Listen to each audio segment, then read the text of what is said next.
మాట్లాడండి, బయటకు వచ్చి తిరుమల పవిత్రతను కాపాడండి, అక్కడ చనిపోయిన వాళ్ళ కుటుంబాలతో మాట్లాడండి, ఆ చనిపోవటానికి కారణమైన ఈ ప్రభుత్వాన్ని పాలక మండలిని నిలదీసి వాళ్ళ మీద క్రిమినల్ కేసులు పెట్టేంత వరకు మరి ధర్నా చేయండి.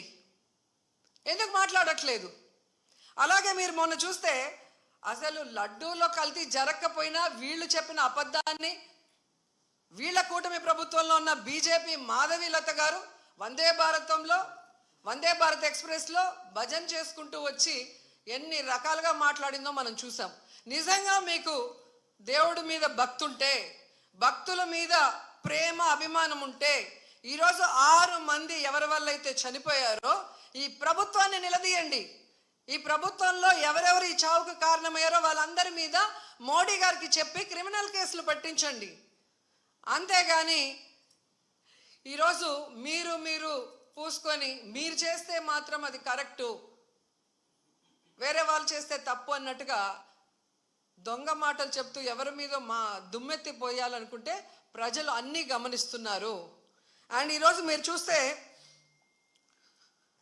మోడీ గారికి కూడా మేము విన్నవించుకుంటున్నాం, మీకు భక్తి ఎక్కువ ఉంది కాబట్టి ఈరోజు తిరుమలలో జరిగింది పూర్తిగా చంద్రబాబు నాయుడు గారి ఫెయిల్యూర్, ఆయన నియమించిన అఫీషియల్స్ పాలక మండలి ఫెయిల్యూర్. సో వీరందరి మీద విచారణ జరిపించి దీనికి ఎవరెవరి నిర్లక్ష్యం కారణమో వాళ్ళందరి మీద క్రిమినల్ కేసులు వేసి వీళ్ళందరినీ లోపల పెట్టాలి. ముందు వీళ్ళందరితో రాజీనామా చేయించాలని కూడా డిమాండ్ చేస్తున్నాం. ఇక హోంమంత్రి గారు ఉన్నారు, ఎప్పుడు ప్రెస్ మీట్ పెట్టి ఎవరి మీద దుమ్మెత్తి పోద్దామా, ఎవరిని మాట్లాడదామా అనుకుంటున్నారే తప్ప వీళ్ళు వచ్చిన తర్వాత ఈ రాష్ట్రంలో లా అండ్ ఆర్డర్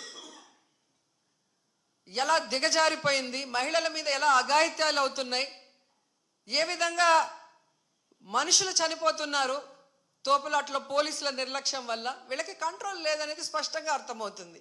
సో ఇలాంటి వాళ్ళని హోంమంత్రిగా పెడితే ఇంకెంతమంది ప్రాణాలు తీస్తారో ఒకసారి మీరే ఆలోచించి యాక్షన్ తీసుకుంటే మంచిదని కూడా కోరుకుంటున్నాను. అండ్ మనకొక సనాతన యోధుడు తిరుపతిలో ఆయన డిక్లేర్ చేసుకున్నాడు, నేను సనాతన యోధుణ్ణి, హిందువుల పక్కన నిలబడుతున్నా, హిందువులకు ఏదైనా జరిగితే నేను ఊరుకోను అన్నావు. అదే తిరుపతిలో ఈరోజు 6 మందిని మీ కూటమి ప్రభుత్వం చంపేసింది. దీనికి మీరు ఏం ప్రాయశ్చిత్తం చేస్తారు? చంద్రబాబు నాయుడుతో రాజీనామా చేయిస్తారా? మీరు బాధ్యత తీసుకొని రాజీనామా చేస్తారా? లేదా టీటీడీ చైర్మన్తో రాజీనామా చేయిస్తారా? హోంమంత్రితో రాజీనామా చేయిస్తారా? లేదా అందరూ కలిసి కట్టకట్టుకొని రాజీనామా చేస్తారా?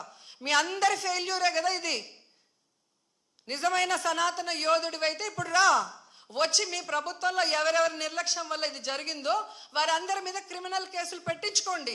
అంతేగాని ప్రమాదవశాత్తు జరిగిందని 194 BNSS పెట్టేసి చేతులు దులిపేసుకోవాలంటే మాత్రం వదిలే ప్రసక్తే లేదు అని కూడా ఈ సందర్భంగా తెలియజేసుకుంటున్నా. అండ్ చంద్రబాబు నాయుడు ఆయన లెగ్గు మహత్యం ఏంటో కానీ ఆయన ఎప్పుడు అధికారంలోకి వస్తే అప్పుడు ఈ రాష్ట్రంలో మనం ఎన్నో చావులు చూడాల్సి వస్తుంది.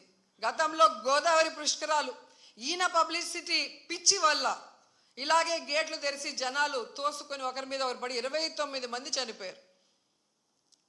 మొన్న ముఖ్యమంత్రి అయిన వెంటనే ఈయన నిర్లక్ష్యం వల్ల, ఈయన వైఫల్యం వల్ల దాదాపుగా విజయవాడ వరదల్లో 60 మందికి పైగా చనిపోయారు. మళ్ళీ ఈరోజు చిత్తూరు జిల్లా కుప్పంలో ఉండగానే 6, 7, 8 ఉండి పోలీసులందరినీ తిప్పుకొని ప్రజల్ని గాలికి వదిలేశారు. మానిటరింగ్ లేదు, ఎన్ని లక్షల మంది వస్తున్నారు, వీళ్ళకి ఏం సదుపాయాలు చేశారు, వీళ్ళకి ఎలా టోకన్స్ ఇస్తున్నారు, ఎక్కడ క్యూ లైన్స్ ఇచ్చారు అనేది ముఖ్యమంత్రి పట్టించుకోడు, చైర్మన్ పట్టించుకోడు, ఎస్పీ, కలెక్టరు, అలాగే ఎండోమెంట్ మినిస్టర్ ఎవరు పట్టించుకోరు. బాగా జరిగితేమో మా గొప్పతనం 30 years ఇండస్ట్రీ 40 years ఇండస్ట్రీ అని గొప్పలు చెప్పుకుంటారు. లేదు అంటే గత ప్రభుత్వ వైఫల్యం లేదా అఫీషియల్స్ వైఫల్యం అని ఎప్పుడు ఎవరో ఒకరి మీద దుమ్మెత్తి తప్పించుకోవాలన్న ప్రయత్నం చేస్తున్నారు. ఇది సీరియస్గా తీసుకోవాల్సిన ఇష్యూ. ఈ చంద్రబాబు నాయుడు గారి వైఫల్యం వల్ల, అసమర్థ వల్లే ఈరోజు ఇంతమంది చనిపోయారు. ఆయన నియమించిన వాళ్ళు ఎవరైతే ఉన్నారో వాళ్ళందరి నిర్లక్ష్యం వల్ల జరిగింది. సో వెంటనే ఈ ఎఫ్ఐఆర్లు మార్చి తప్పు చేసిన వాళ్ళ మీద క్రిమినల్ కేసులు పెట్టాలి. లేకపోతే మేమైతే వైఎస్ఆర్సీపీ తరఫున భక్తులకి అండగా ఉండి ఆ చనిపోయిన కుటుంబాల తరఫున పోరాటం చేస్తాం.